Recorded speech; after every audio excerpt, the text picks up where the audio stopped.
I was realizing I was thinking that, and I was like, okay, there has to be a way to fix this. There has to be some change in perspective that I can do. Oh man, I've had a lot of like Twitch realizations and stuff I want to share. The thing is that there's like a drama flywheel. If somebody starts something on the internet, right, there's an expected response. Because we live in such like an outrage culture, right? That like everybody needs to get their opinion, like on the floor. And so, whenever like something like Alinity happens or something like that, it's like Train's thoughts on Alinity, or it's like Destiny's thoughts on Alinity, right? Devin's thoughts on Alinity, or whatever. If you don't respond to the drama, and you're just like literally shrug guy, you know that emote that's like this, right? Literally that guy. Nobody knows what to do. It's really interesting, right? Like, they don't know how to go from there, because we live in a culture where it's like, well, the internet culture, right? It's not the real culture, but the internet culture is such, you just like, you're just too pure brain, right? It's like, if you literally are just like, I just don't need to acquiesce this at all, right? There's nowhere to go from there, because every outrage is built off of every other consecutive outrage. That's the thing. Like, if you just don't care, then nobody can touch you. It's a weird shield. It's like a true, and I truly don't care. They could make videos about me, or whatever, and I just don't care at all. Like, I wouldn't actually be fazed by that. I wouldn't lose phased by that. I wouldn't lose any sleep over it or nothing. And here's why. This is like the realization I had. I want to share with you.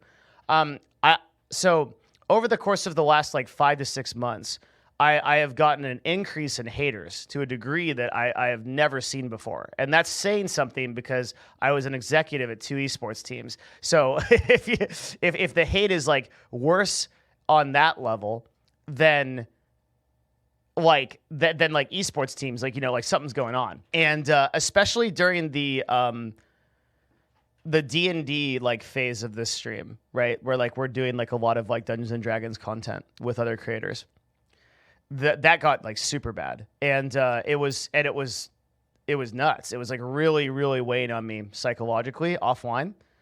And so that sparked in me the desire to kind of like look into this and be like, okay, why is this happening? And is there a way psychologically to sort of like to like fix this? Is there a way for me to like fix this so that I'm not feeling like offline that I'm beholden to haters? So I want to have a different quality of problem, right? The biggest problem in my life right now, but by a huge margin, is time. And like I've realized that is like absolutely my most guarded resource. I have to guard my time ferociously and like refuse anyone that like, no matter what, that threatens what I want to do. And that's a realization I've come to recently.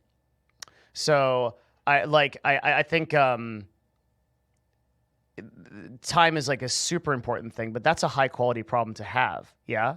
So if you're in a situation where it's like, okay, I need to control for like variables in my life, that's great. That's a good problem to have. A very low quality problem to have is like, okay, there's a lot of people shitting on me and I feel bad about it.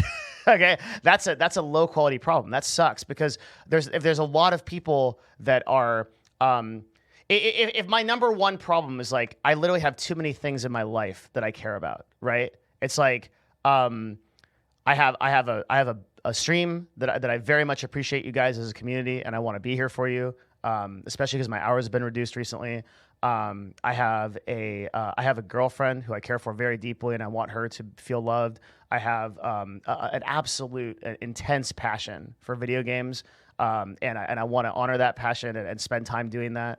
I have an absolute wonderful company here at Nerd Fusion that I want to contribute to at a C level and make a difference in. And I have new projects that I'm working on that I want to do as well. And so like those things are the highest, like, that's a great quality problem. How the fuck do you balance all that shit, right? That's a good quality problem to have. A really shitty problem to have is I'm getting fucked by shitters on Twitter. and Reddit and chat and whatever, and my psychology is declining as a result of that hate. So that's a shitty problem. So I spent the last like 4 to 5 months thinking about that a lot and trying to figure out what to do about that. Letting Reddit get to you. Yeah. All I have to say to you is good luck. Whenever you're like that mentality. I know you're memeing, but like the mentality of that is like in like a public. Anybody that gets into the public is gonna have this problem and like has to deal with this. So anyway, this is a low quality problem. So I was thinking about this, and I was like, okay. There has to be a way around this, but it's going to be difficult because most content creators haven't figured out how to deal with this. So I took 5, like, I don't know how many months it's been since GT&C when this started really approaching me.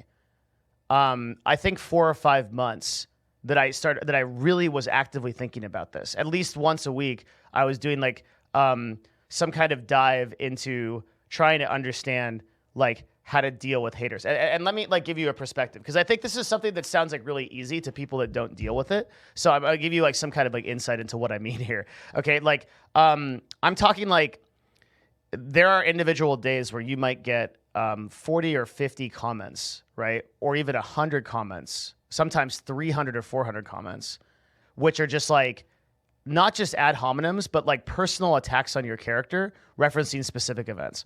So you like anybody that hasn't ever dealt with that, it requires a great degree of self-introspection to go back and be like, okay, how do I keep my confidence and then also like progress forward and do that shit?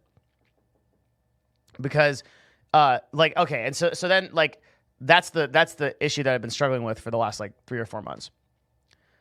Thank you for the follows. Appreciate it. So like, what the hell do you do about that? And then I thought about it. And like, the answer I came across, I think I have the answer because and I was like waiting for this. Like I didn't tell the stream about this because I wanted to give it like 3 or 4 days at least. And like maybe a week before like I could say, okay, like, and also like getting a lot of hate before I could confidently say that I think I'm over it. And maybe something happens in the future that's like a month or 2 from now, and I get like an insane amount of hate, like for something I say, or I'm gonna screw up something. My YouTube videos are like really controversial. Somebody will come at me about it or something, and then maybe that'll happen. But for now, I think that I'm over it. I think that I wasn't bothered by the recent like drama at all on Twitter or anything like that. I didn't lose a minute over it, and I think I understand why. Here it is. Okay, so this is the big Devin Nash realization. It's time for it. What I started doing was every single time that I got a negative comment, I would click through. Most of these people are commenting on social media, so you click on their Reddit or you click on their Twitter and you click on their Facebook, wherever it is. Right? It doesn't matter. You can always find everything is logged, and you go through like their previous content. Just go through the stuff that they post. And every time, without exception, it's not even pathetic. It's sad.